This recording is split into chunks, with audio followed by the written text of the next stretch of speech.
Each item of the stairs object can be customized by changing its properties or modifying its shape.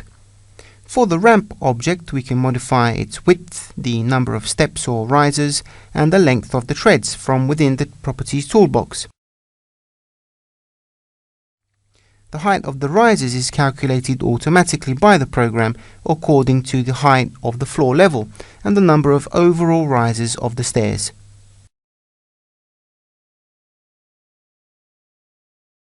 Selecting the ramp object and put it into edit mode, as seen before, you can easily customize its shape too.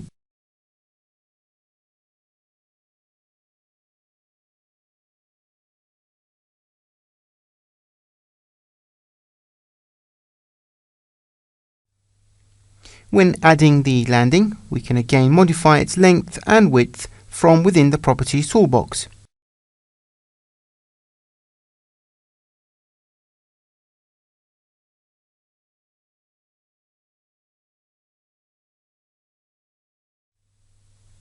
Selecting the landing and put it into edit mode, you can customize its shape, add intermediate points, and also convert straight segments into arcs.